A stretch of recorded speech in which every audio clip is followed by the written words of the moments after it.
तुम उस कोने से भी ज्यादा गंदे हो, थूकने के लायक भी नहीं।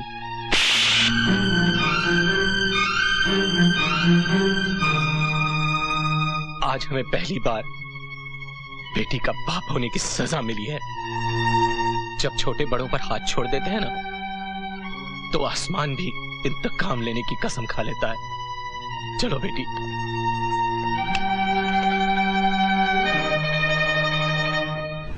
पुजारी जी, आज अदालत में तलाक का केस है।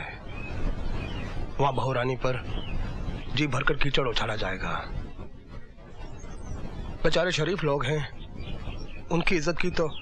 मुसीबत में शरीफों की कभी इज्जत नहीं घटती, जला भी डालो सोने को मगर कीमत नहीं घटती। मिलॉर्ड, एक औरत जब किसी की धर्मपत्नी बनती है तो वो अर्धांगिनी कहलाती है, यानी कि आधा अंग। और जब किसी इंसान के आधे अंग पर कोढ़ हो जाए या सड़ जाए तो उसे दुनिया का कोई भी डॉक्टर नहीं बचा सकता, लेकिन आपका कानून उसे बचा सकता है, उसे उसकी धर्मपत्नी से तलाक दिलाकर। मिलॉर्ड, निरंजन चौधरी की धर्मपत्नी पूजा धर्म और पत्नी दोनों के ही नाम पर कलंक है। ऐसी औरत छूत की बीमारी की तरह होती है जैसे सांप, जीती जागती मौत है वो। और यही वजह है कि मैं अदालत से निरंजन चौधरी के लिए जीवन दान चाहता हूं, और यह तभी मुमकिन है जब इसे उस वेश्या से तलाक दिला दिया जाए। मिलॉर्ड, इससे पहले कि इस केस की कार्रवाई शुरू हो, मुझे इस अदालत से कुछ कहना है। इजाजत है।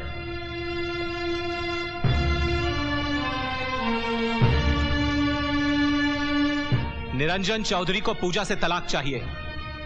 हम वादा करते हैं कि जिन हाथों पर उसने मेहंदी लगाई थी, उन्हीं हाथों से वो तलाक के कागजात पर दस्तखत करेगी। लेकिन हमारी शर्त है कि ये केस यहीं खत्म कर दिया जाए। लेकिन आप ऐसा क्यों चाहते हैं? तुलसी का पौधा अगर अच्छा नहीं लगता हो तो उसे घर से निकाल दो, लेकिन उसे इस हालत में न पहुंचा दो कि वो न पूजने के लायक रहे और न जीने के। हमें इन चीजों से कोई मतलब नहीं। रही तलाक की बात, तो वो हम कोर्ट से ले लेंगे। मिलॉर्ड, ये पूजा से सिर्फ तलाक ही नहीं, भरी अदालत में उसकी इज्जत पर कीचड़ उछालकर उससे जीने का अधिकार भी छीनना चाहते हैं, और ये इजाजत मैं इन्हें कभी नहीं दूंगा। आप कानून के साथ खेल रहे हैं। आपको तो कानून की रक्षा करनी चाहिए। आज मुझे कानून की नहीं, अपनी औलाद की रक्षा करनी है। मैं तुम्हें आखिरी बार पूछता हूं, तुम ये केस वापस लेते हो या नहीं?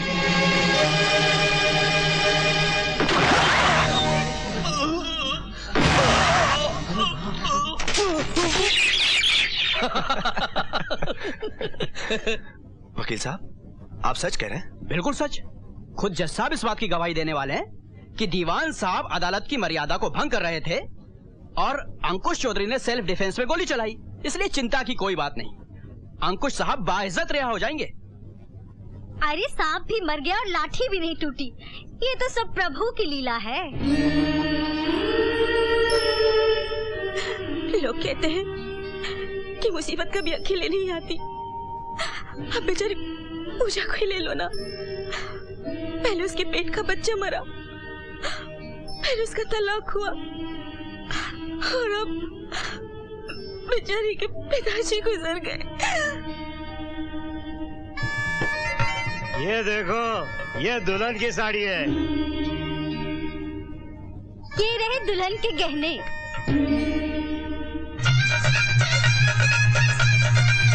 राम नाम सत्य है, राम नाम सत्य है, राम नाम सत्य है, राम नाम सत्य है, राम नाम सत्य, राम नाम सत्य है, राम नाम सत्य है, राम नाम सत्य, राम नाम सत्य है।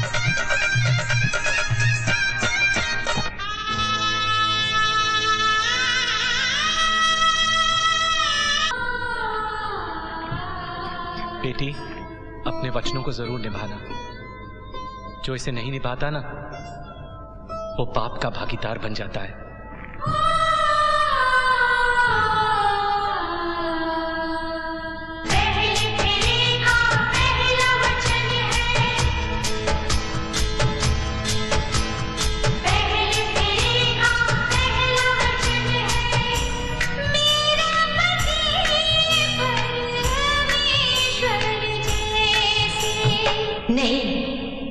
मेरा पति पापी है, राक्षस है।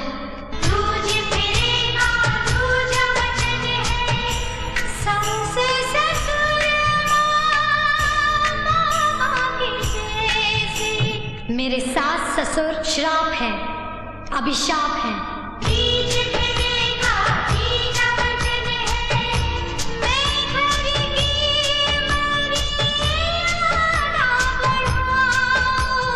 मैं उस घर की मर्यादा को मिट्टी में मिला दूंगी।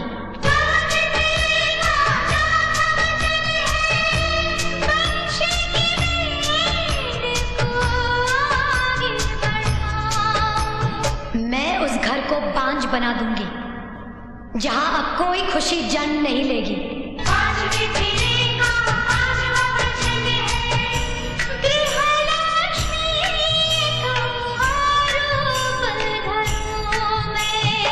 माँ दुर्गे का रूप धरूंगी। मैं उन लोगों को तिल तिल मारूंगी।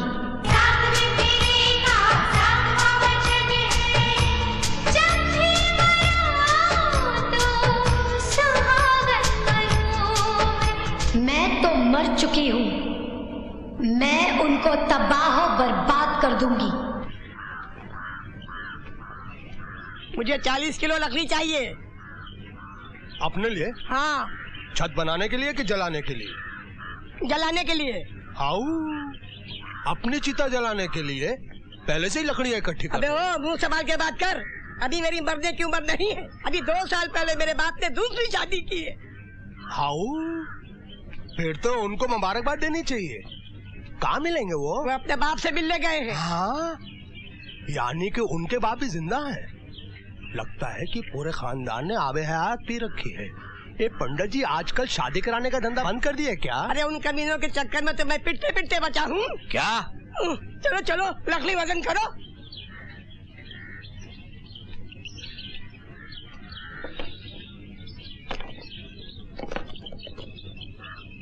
अरे तोलोगे कैसे? वजन कहाँ है? तुम्हारे बाप दादा की तरह चलता फिरता वजन है मेरे पास, दिखाऊं तेरे को?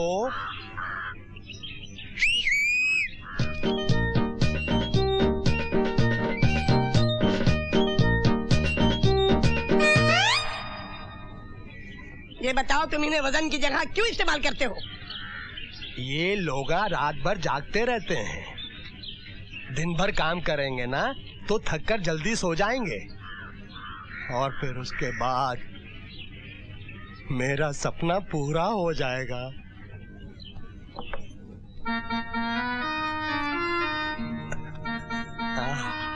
कहाँ वो पोटे? उनसे बहुत वजन उठाने को लगा है क्या? वो छोटे बच्चे हैं, उनसे इतना काम न को ले कि उनका कचूमर निकल जाए। पोटे सचमुच सो गए? जाके खुद ही देख लो।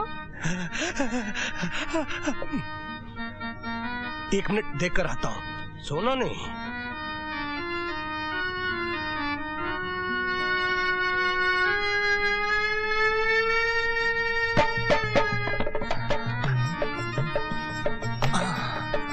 मेरी शब्बो, मेरी भागमती, मेरी लाड बाजार, मेरी चूड़ियों की दुकान। सच्ची? हाउ? तो ऐसा पहले काय को नहीं बोले? इससे पहले ये घर हैदराबाद का चिड़िया घर दिखता था, लेकिन आज आगरा का ताजमहल लग रहा है। शब्बो, बन्ने, मेरा दिल कर रहा है कि तुमको। नहीं, हाथ नको लगाओ मुझको। कायकू? आज मैं मजबूर हूँ। आज नको। नको नको नको करो जी। हाउ हाउ हाउ करो जी। मुझ यतीम पर रहम खाओ, खुदा तुमको फल देगा। आओ आओ। समझ गए ना? और अभी भी नहीं समझे तो कहो, कान में बोलूं? नको नको, कान में नको नको। समझ गया। इसका मतलब आज भी? How how? मेरा क्या नसीब रे, मैंने अभी तक सुहाग रात नहीं मनाई, और उधर छोटे चौधरी को देखो, एक शादी के बाद दूसरी शादी का शगुन लेकर जाने वाला है। अभी वो ये रही वो जेवरों की लिस्ट जो दीवान साहब ने दिए थे, और साथ में मांग टीका भी है। जो इनकी बहन से जबरदस्ती छीन लिया गया था। अगर आप लोगों की बेईमानी की नियत नहीं है तो इन्हें जल्द से जल्द लौटा दें, वरना हम अदालत का दरवाजा खटखटाएंगे। चुप। उन्होंने दिया ही क्या है? जो भी दिया है हम सब लौटा देंगे। वैसे भी भिखारियों की हम कोई चीज नहीं रखते। भिखारी तो खाली हाथ भीख मांगते हैं, मगर आप लोग तो अपने ही बेटे को कटोरी की तरह आगे बढ़ाते हो और भीख मंगवाते हो। दे दे बाबा, बेटे के नाम पे। आप लोग तो उन भिखारियों से भी गए गुजरे हैं। लानत है आप सब पर। चलिए वकील साहब।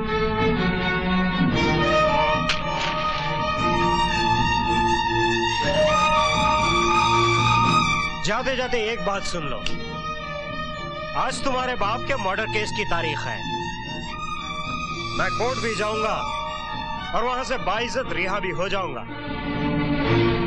आगे के लिए इतना याद रखना, अगर तुम बहनों ने ज्यादा हाथ पैर बाहर निकाले तो दीवान साहब की तरह तुम दोनों को भी खून से नहलाकर दुल्हन बना दूंगा।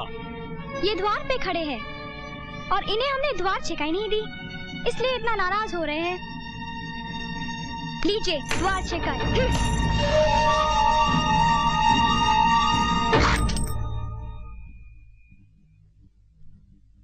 पिताजी, आपका हत्यारा बहुत खुश है कि वो आज कोर्ट से रिहा हो जाएगा, लेकिन मैं ऐसा नहीं होने दूंगी। उसने सेल्फ डिफेंस के कानून का सहारा लिया है, मैं भी उसी कानून का सहारा लूंगी, ताकि सांप भी मर जाए और लाठी भी ना टूटे। दीवान साहब ने जो कुछ किया और बाद में जो कुछ हुआ वो सब यही हुआ। जज साहब, आपने भी तो देखा था, तो अब बोलने के लिए बचा क्या है जो गीता पर हाथ रखकर कसम खाओ? कुछ ऐसी बातें भी कहनी पड़ेगी जो इस अदालत में नहीं हुई थी।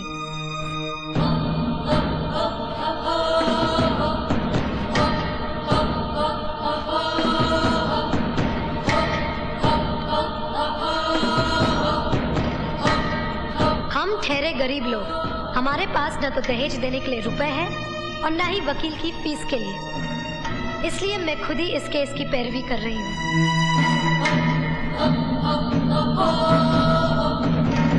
मैं जो कहूँगा सच कहूँगा।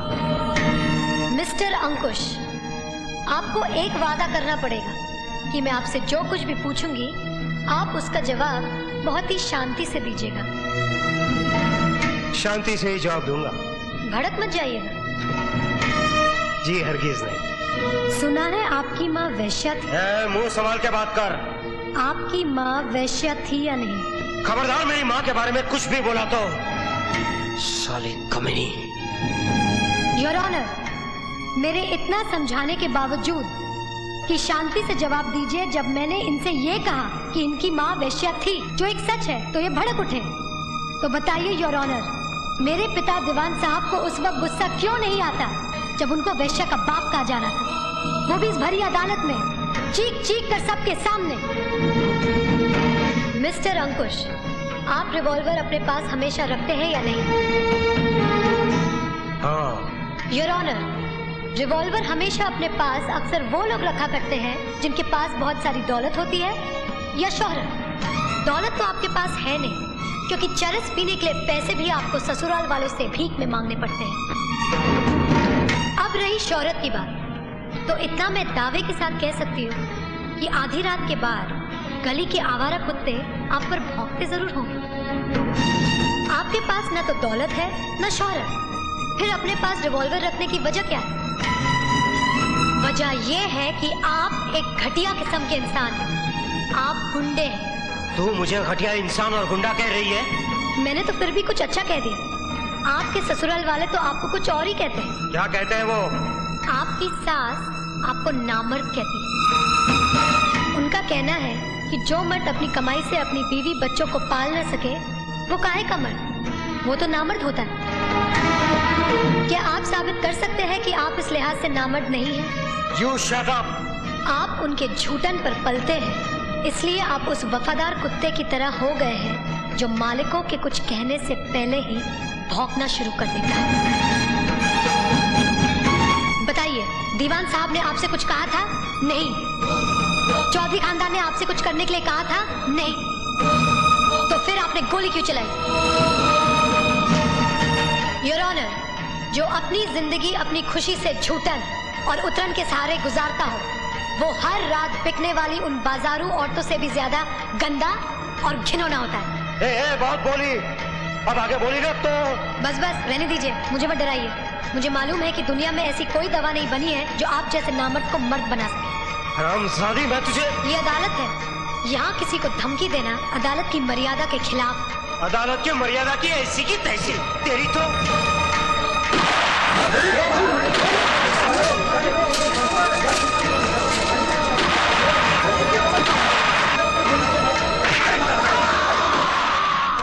आइए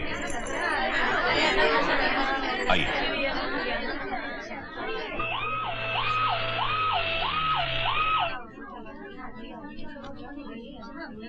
निरंजन चौधरी कौन है? मैं। आइए मेरे साथ।